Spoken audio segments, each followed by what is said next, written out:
Good afternoon, class, and welcome to our Chapter 11 lecture. Today we're going to be discussing juvenile aftercare.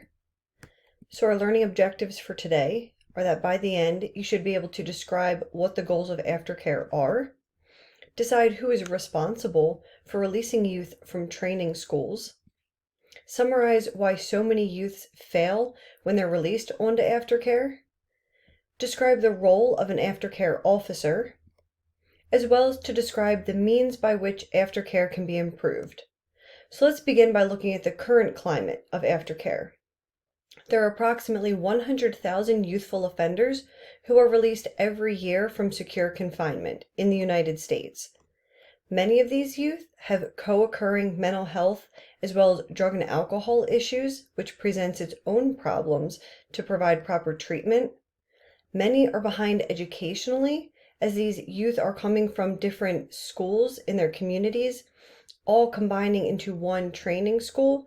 They then struggle because they can't get back on track with where their home school was and lining that up with the training school they're at. And then when they're released again back into the community, they have to again readjust to their home school and where they're at in lesson plans. Many institutions also lack adequate substance abuse, mental health, and educational programs to properly address youth's issues in these areas, so they're ill prepared when youth are released. Youth are also exposed to violence and trauma in institutional settings. And youth are unprepared when they're sent back to their communities that contributed originally to their delinquent behaviors. So what is aftercare? Aftercare is defined as a reiterative service that prepares youth who are placed out of their home for re-entry back into the community. This is done by establishing collaborative relationships with the community to ensure that the delivery of services and supervision are done properly. Aftercare ideally begins at or after sentencing and continues all the way through confinement. We call this the continuum of care, so we want to ensure that youth are being provided the proper treatment and proper care from the point that they are sentenced all the way through the time that they are released onto aftercare supervision. So what are some goals for aftercare? The first goal is to release residents or youth at the most favorable time. Next is to prepare youth for a successful reintegration back into their communities. We also want to reduce the number of crimes that are committed by youth who are released from institutions and reduce specifically violent acts that these youth commit. We also want to increase the confidence that the community has in parole or aftercare and alleviate the overcrowding of juvenile institutions that we know happens. We also want to monitor youthful offenders when they're on aftercare. This is done by parole or sometimes probation officers, and ensure that they're complying with the conditions that they were given, or that they're participating with the treatment programs that they were placed into. And we also want to discourage a return to street gangs for these youth, which we'll cover in Chapter 13. So who is able to release a youth from a training school? In 44 states, the executive branch holds this power. In 4 states, this power is held by either the probation or parole officers. And in 3 states, board agencies determine this, such as things like a parole board, a separate board entity that would determine release. And in several states, a juvenile judge has this discretion. In Pennsylvania, a probation or parole officer is going to make the initial recommendation of whether the youth should be released, and that's through a combination of their own professional knowledge as well as the information that's gathered from the training school or institution where the juvenile is, saying that the youth has completed all of the phases or levels and treatment that they need to, and that the youth is prepared to be released onto aftercare supervision. There are arguments, however, that institutional officials should have the decision-making power because they know the youth better. Some issues with this, however, are that they may be basing their decisions on the subjective behavior of youth rather than looking at the objective factors. So if you think about someone who's been working with a youth in an institutional setting for a number of months, say that youth's behavior is poor specifically with that staff member, but they're doing really well in treatment. If that staff member is responsible for deciding when that youth is released, they could potentially not recommend release of that juvenile simply because they don't like that youth's attitude that they have towards them.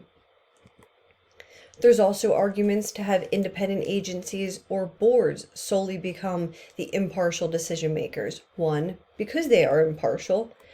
However, the arguments against this are that these boards are too far removed. So those who will be placed on this board are going to be far removed from what's happening in the groundwork of those who were working with the youth in the institution, and they may make ill recommendations and at poor timings recommend that a youth be released.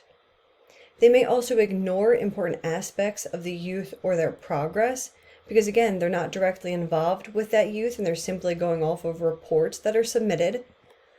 And lastly, the idea is that this could downgrade the professional competence and discretion of the involved professionals that are working with that youth by saying, you know what, we need a separate board that's impartial because you're not equipped to make this decision. So it really just puts a damper on those professionals who have been working so hard with that youth and who know that youth so well, saying that, you know what, you're not equipped to handle this decision-making power, when really they are. Some states also use determinate or mandatory sentencing, which are guidelines that say how long a youth can be committed to a training school. And these determinate sentencings are based on offense severity as well as the prior offense history of the youth. So let's look at youth who are on aftercare. When we assess them, we can use things such as the Level of Service Inventory Revised, also called the LSIR. This is a quantitative survey that was developed in the 1970s in Canada, and it was a collaboration of probation officers, correctional managers, practitioners, and researchers. So a lot of professionals that have dealt with these youth in various aspects, in various settings, at various points of the juvenile justice system. So the idea for the LSIR is that it will predict parole outcomes of the youth, what type of success they'll have in correctional halfway houses, institutional misconducts, and recidivism rates. So this quantitative survey the purpose of it is to predict all of these 4 items. We also have the Ohio Youth Assessment System. So this is a dynamic risk needs assessment tool. Remember we discussed risks and needs previously. However, agencies must be trained to use this tool, and the scores are going to assist in case plan development. So it works a little bit more with not predicting how how successful they're going to be, but it's showing you what risks they have, what their needs are, and then helping to develop a proper treatment plan for that youth. So these could be used either alone or in conjunction with one another. So what are some characteristics of youth who are on aftercare?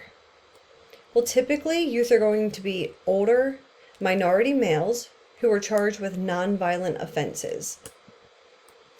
50% of youth on aftercare live in a single-parent households. 25% have a father who is incarcerated, and 10% of these youth are parents themselves.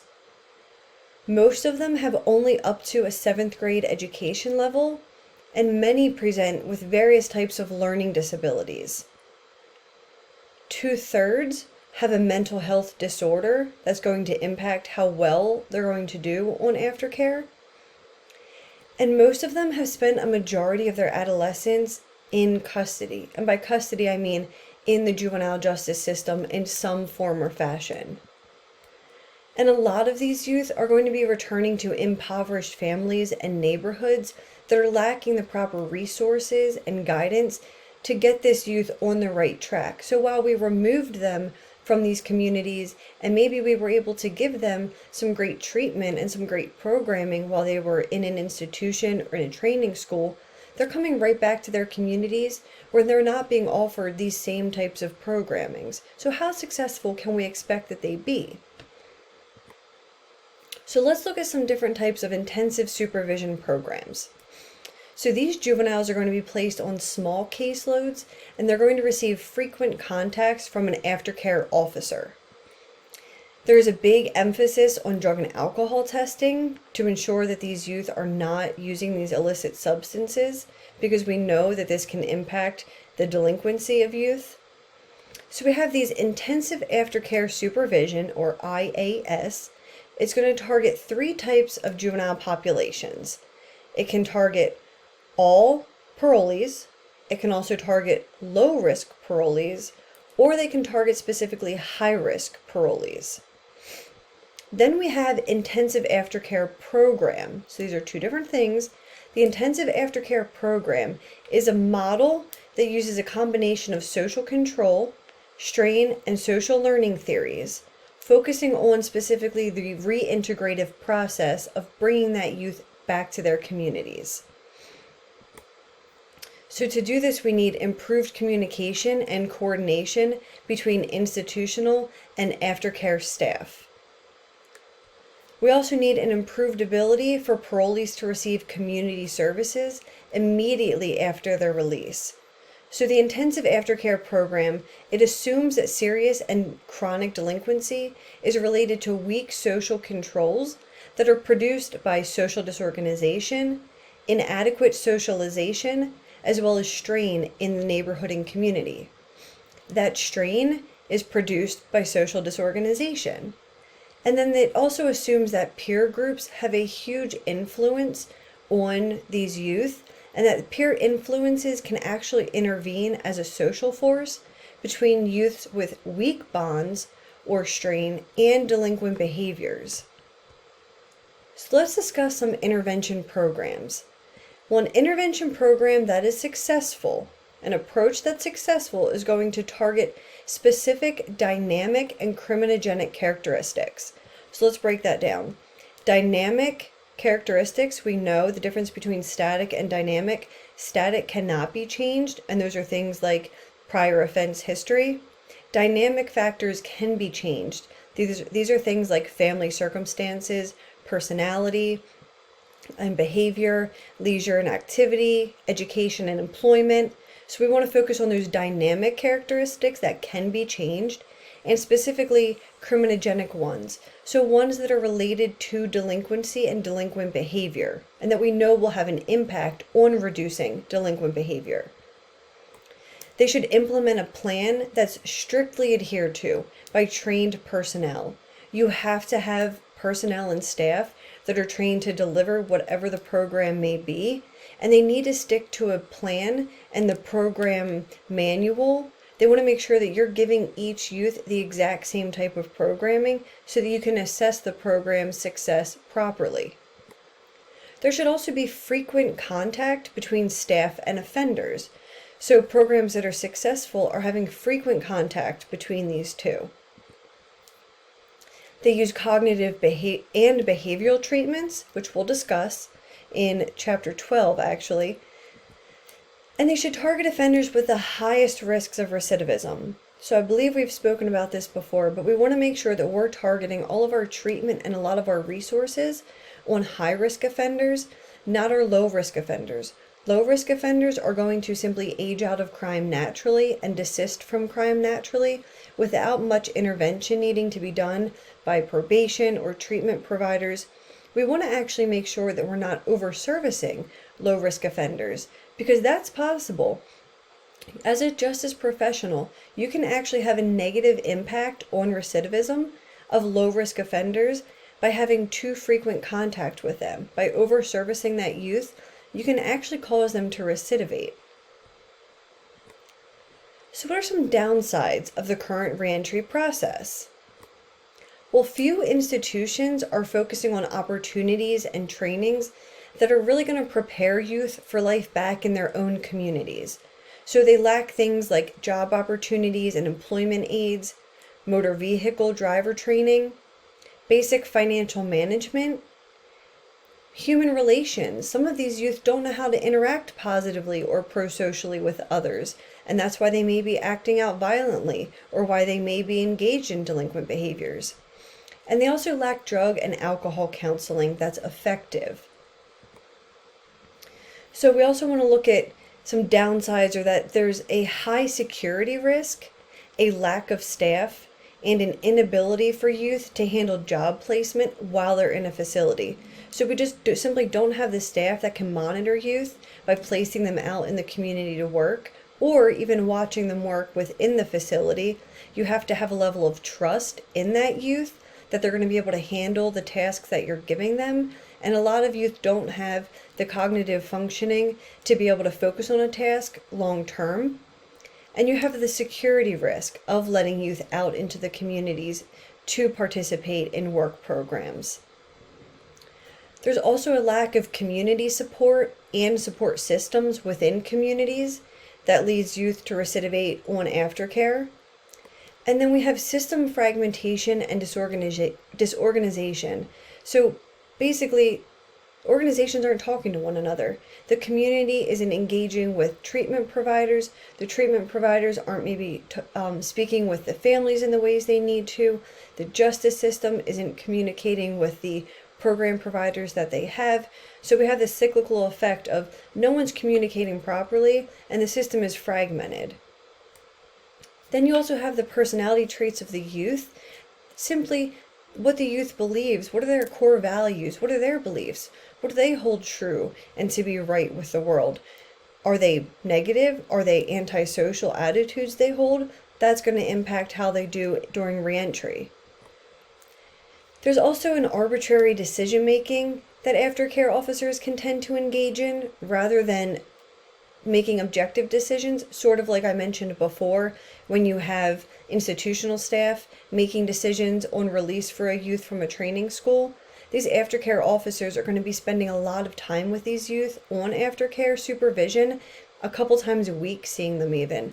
So they're going to develop this relationship with them, and rather than making objective decisions of whether how the youth is doing on supervision, they may be making arbitrary decisions to, say, revoke their aftercare supervision because they just don't like the attitude the youth has had with them.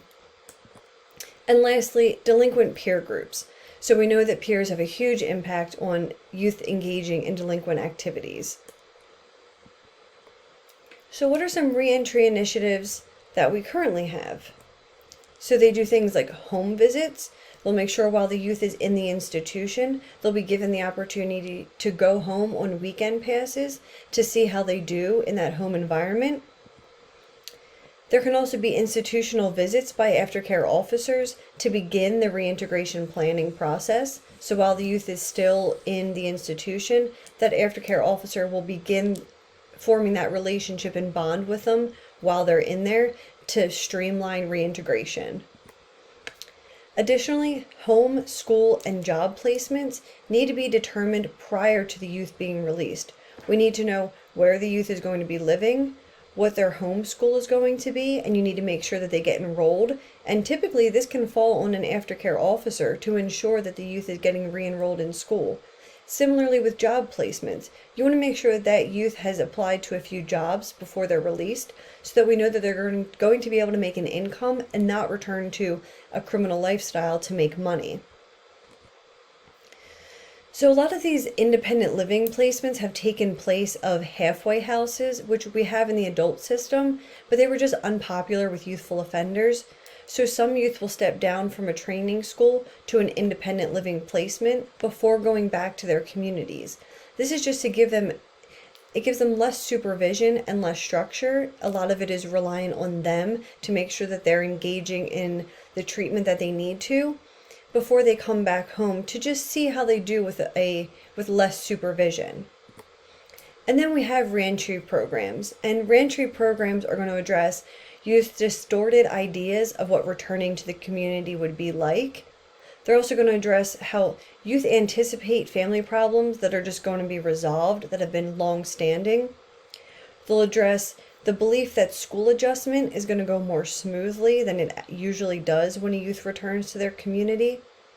youth also typically underestimate how difficult it's going to be to return to the same neighborhood, the same peer groups, and they're going to overestimate how much they're going to earn in a job. That is one of the biggest conversations that I always made sure I had with any youthful offender on my caseload. And I would use myself as an example, as someone who had a master's degree and who held the position I did as a juvenile probation officer. And a lot of the youth I talked to knew kind of what went into the job. They knew about the court reports I wrote for court. They knew about me going to court for their court hearings, visiting them in placements, visiting them at home, making phone contacts. They knew about all of this. And I would ask them, how much do you think I make? Under or over $50,000 a year?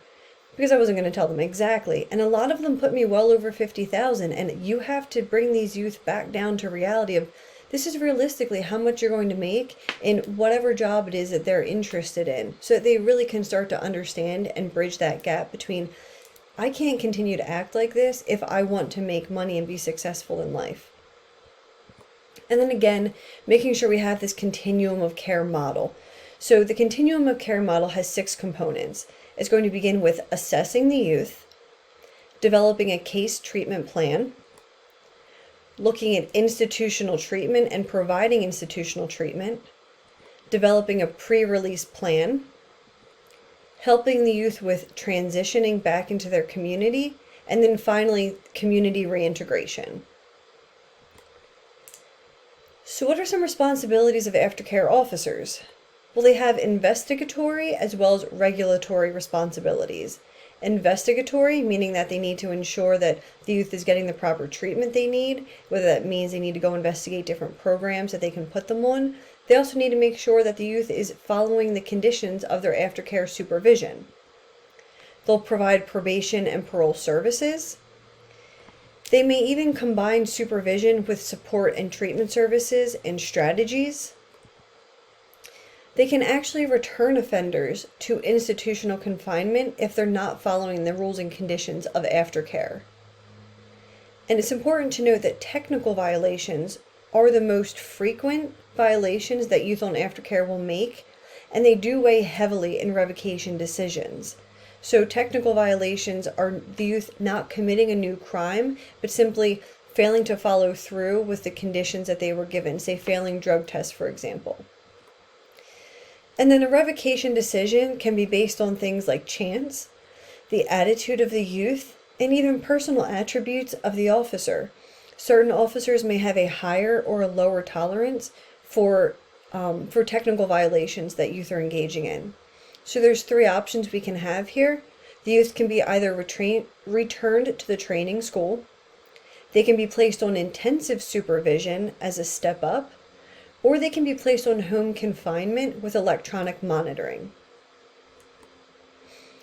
So let's look at a few Supreme Court cases on revocation. So the one I really want you to know is Gagnon v. Scarpelli, but we're going to get to that one last. So in 1967, in Memphis v. Ray, this case, the Supreme Court held that state probationers have a right to not only a hearing, but counsel when they're being accused of a probation violation. I think that seems fair, don't you? Then in Murray v. Ray, just a few years later, they said that once paroled, an ex-offender cannot be deprived of their freedom without due process.